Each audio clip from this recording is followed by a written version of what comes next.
Problème de peau des carlins. Comment les soigner? La peau d'un carlin est recouverte de nombreux poils épais et denses qui se détachent fréquemment. Tandis que votre carlin a conquis votre cœur avec leur visage mignon et leur personnalité enjouée, vous remarquerez qu'il laisse beaucoup de poils derrière lui sur les meubles et les zones environnantes. Les carlins peuvent souffrir d'une variété de problèmes cutanés causés par l'irritation de la peau, les infections et les irritants. Infection démodectique. La démodicose est une infestation fréquente d'acariens microscopiques à 8 pattes qui se nourrissent du follicule pileux et des glandes sébacées de la peau. Les vétérinaires effectueront un trichogramme, peau du carlin, la soignère également connue sous le nom de raclage cutané, pour diagnostiquer l'affection. Les signes que votre carlin peut avoir la gale démodectique sont des lésions se produisant dans les pièces rapportées dans tout le corps, en particulier les jambes et le visage. Un signe clair, c'est l'absence de taches de poils et une visibilité directe sur la peau de votre carlin. Les vétérinaires recommanderont un traitement spécifique pour votre carlin, qui peut inclure des trempettes pour aider à soulager les symptômes et les soins préventifs. Teigne.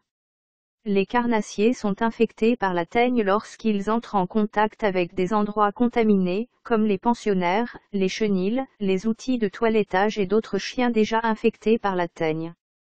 Les égratignures et les démangeaisons sont des signes courants de la teigne. Les taches circulaires visibles qui ont une perte de cheveux qui commence petit à petit et s'agrandit avec le temps et qui expose une tache circulaire avec un centre sec et cailleux sont la preuve que la teigne est présente. La teigne apparaît généralement sur la tête, mais elle est capable de se propager et d'apparaître dans tout le corps.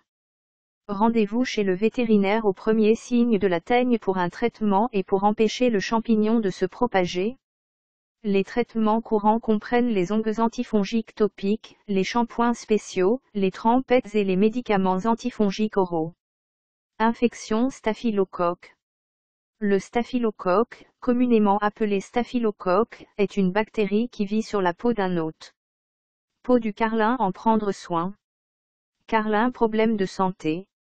Votre carlin peut présenter des symptômes tels que des abcès cutanés, des infections de la peau, des infections des yeux, des oreilles et du système respiratoire, une perte d'appétit, de la fièvre, des démangeaisons, une inflammation de la peau et des lésions comblées par le pus. L'infection par le staphylocoque se transmet facilement d'un animal à l'autre. Demandez l'aide d'un vétérinaire au premier signe des symptômes. Les vétérinaires détermineront le traitement après avoir correctement diagnostiqué la bactérie en effectuant une analyse d'urine, des tests cutanés et une numération globulaire complète. Pyodermite à plis cutanés. Les carlins développent ce désordre cutané inflammatoire localisé dans les plis cutanés de leurs plis faciaux, les zones des aisselles et de l'aine. Le pli cutané permet à la surface des deux zones adjacentes d'entrer en contact. Le pli crée un environnement humide et chaud où les bactéries se multiplient et créent une infection. Les symptômes de pyodermie du pli cutané sont la rougeur, l'odeur forte, les pertes et l'humidité entre les plis cutanés. Les vétérinaires prescrivent un nettoyant médicamenteux pour la peau pour traiter les bactéries et recommandent de garder la zone propre et sèche. Le pyodermite du pli cutané est connu pour bien répondre au traitement. Affection hormonale de la peau. L'alopécie est un trouble commun de la peau et des cheveux pour les carlins qui ont un déséquilibre hormonal, généralement un niveau accru d'œstrogène. Ce déséquilibre hormonal est lié au fonctionnement reproducteur.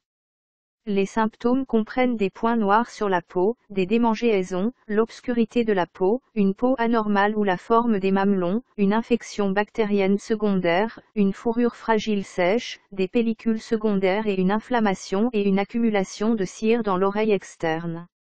Les vétérinaires détermineront le traitement après avoir examiné votre carlin à fond, notamment au moyen d'une analyse d'urine, d'un panel d'électrolytes, d'un profil biochimique et d'une numération globulaire complète. Les vétérinaires prescrivent souvent une hormonothérapie complémentaire pour augmenter ou abaisser le taux d'hormones et l'amener à un niveau normal. Conclusion. Les carlins sont sensibles aux infections cutanées. Les parents d'animaux de compagnie devraient surveiller de près la santé de leurs carlins. Tout signe d'inflammation, de décoloration des lésions, de décharge, d'odeur ou de signe inhabituel de la peau doit être pris au sérieux et porté à l'attention d'un vétérinaire autorisé pour un traitement et une guérison adéquats.